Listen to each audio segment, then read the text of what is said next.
বন্ধুরা, এই মুহূর্তে মধ্যপ্রাচ্যে বাড়তে থাকা উত্তেজনার মাঝে আবারও মার্কিন বিমান বাহিনীর শক্তি বিশ্বের সামনে নিয়ে এলো। ইরানের চলমান সামরিক অভিযানের সময় একটি মার্কিন F-15E ফাইটার জেটকে লক্ষ্যবস্তু বানিয়েছিল ইরান, সেটাকে ভূপাতিত করে তাদের মাটিতে। এই ফাইটার জেটে দুজন আরোহী ছিল, একজন পাইলট আর অন্যজন ওয়েপন সিস্টেম অফিসার। হামলার পরপরই মার্কিন স্পেশাল ফোর্সের তৎপর হয়ে ওঠে আর দ্রুত উদ্ধার অভিযান শুরু করে। প্রাথমিক পদক্ষেপে ক্রু মেম্বার সুরক্ষিতভাবে উদ্ধার করা সম্ভব হলেও পাইলট শত্রুর ভূমিতে আটকে পড়েন। আর এই খবর ছড়িয়ে পড়তে ইরানে হুলুস্থুলুস পড়ে যায়। ইরানি প্রশাসন পাইলটকে ধরার জন্য বড় স্তরে তল্লাশি অভিযান শুরু করে। বিশেষ করে কোহ গিলেও আর বুয়ের আহমদ প্রদেশে তল্লাশি অভিযান আরও দ্রুত গতিতে চলতে থাকে তাদের। এর পাশাপাশি চারমহল ও বখতিয়ার এলাকাতেও সতর্কবার্তা জারি করা হয়। শুধু এখানেই শেষ নয়, মার্কিন পাইলটকে ধরার জন্য স্থানীয় লোকজন অস্ত্র হাতে রাস্তায় নেমে আসে। ইরানি মিডিয়া পাইলটের খোঁজ দিতে পারলে বড় মোটা অঙ্কের পুরস্কারের ঘোষণাও করে দেয়। প্রতিটি আস্তানায় তল্লাশি চালানো হচ্ছিল। ইরানি নিরাপত্তা সংস্থা এবং সাধারণ নাগরিক উভয় সেই পাইলট পর্যন্ত পৌঁছানোর চেষ্টায় মগ্ন ছিল। কিন্তু এই হাই ভোল্টেজ সার্চ অপারেশনের মাঝে আমেরিকা আবারও তাদের শক্তির প্রদর্শন করলো গোটা বিশ্বের সামনে। মাত্র 24 ঘন্টার মধ্যেই মার্কিন সেনাবাহিনীর একটি নিখুঁত অত্যন্ত ঝুঁকিপূর্ণ উদ্ধার অভিযান চালিয়ে তাদের আটকে পড়া পাইলটকে সুরক্ষিতভাবে বের করে নিয়ে আসে। এই অপারেশন এত দ্রুত করা হয়েছিল যে ইরানি সেনাবাহিনী এমনকি স্থানীয় লোকজন এর টেরও পায়নি, কারণ এর পেছনে ছিল সবথেকে বড় গোপন অপারেশন। F-15E জেটটি বখতিয়ারি প্রদেশের পাহাড়ি এলাকায় বিধ্বস্ত হয়েছিল। এরপর ইন্টেলিজেন্স টিম আর পাইলটের ইমার্জেন্সি বিকন ট্র্যাক করে জয়েন্ট চিফস আর কমান্ডার ইন চিফ মাত্র 24 ঘন্টা ধরে লোকেশন পর্যবেক্ষণ করে। পাইলটরা ইরানের দুর্গম পাহাড়ে আটকে ছিল।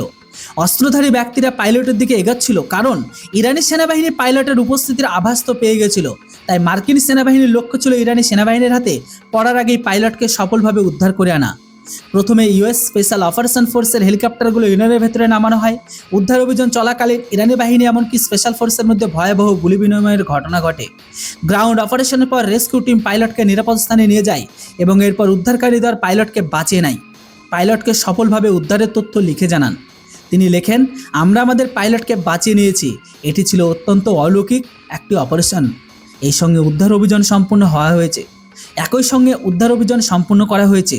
আমি খুশি যে পাইলট পুরোপুরি সুরক্ষিত আছেন।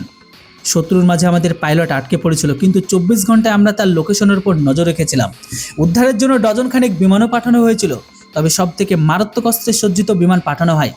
ইরানের আকাশে আমাদের আধিপত্য ছিল, এমনকি আমাদের কাছে বর্তমান বিশ্বের সবথেকে শক্তিশালী অস্ত্র, শক্তিশালী সেনাবাহিনী রয়েছে। যে পাইলটকে খোঁজার জন্য পুরো এলাকা চষে ফেলা হচ্ছিল। মার্কিন জওয়ানরা তাকে ইরানের মাটি থেকে বের করে নিয়ে গেলেও তাও শত্রুর চোখের সামনে দিয়ে। এই অপারেশনে সার্ভাইভাল সিস্টেম গুরুত্বপূর্ণ ভূমিকা পালন করেছে।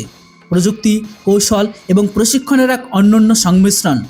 পাইলটের কাছে সার্ভাইভাল কিট ছিল, যাতে কম্পাস, সিগন্যাল, মিরর আর আধুনিক জিপিএস সিস্টেম থাকে, যা নিজের অবস্থান সহযোগীদের জানাতে সাহায্য করে।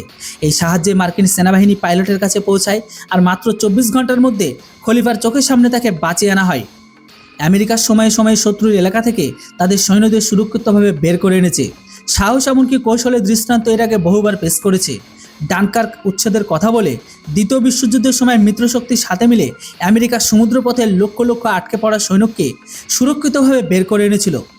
অপারেশন ফ্রিকুয়েন্ট উইন্ড এর আওতায় ভিয়েতনাম যুদ্ধের শেষে মার্কিন সৈন্য এমনকি নাগরিকদের হেলিকপ্টারের মাধ্যমে এভাবে উদ্ধার করা হয়েছিল। ব্ল্যাক হক ডাউন ঘটনার কথা উল্লেখ করলে সোমালিয়া ঘেরাও হওয়া মার্কিন সৈন্যদের প্রবল সংঘর্ষণের মাঝে আমেরিকা বের করে নিয়ে এসে চলে সেই সংঘর্ষণ থেকে। মধ্যপ্রাচ্যে জারি থাকা উত্তেজনার মাঝে এই ঘটনাটি কেবল একটি সামরিক অপারেশন ছিল না, বরং আমেরিকার রাজনৈতিক শক্তি আর দ্রুত পদক্ষেপ নেওয়ার সক্ষমতার একটি বিশাল বড় উদাহরণ হিসেবে সামনে এসেছে।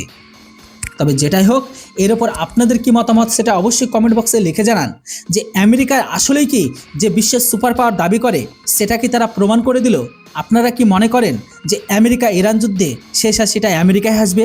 অবশ্যই কমেন্ট বক্সে লিখে জানান। Thanks for watching. জয় হিন্দ, বন্দে মাতরম।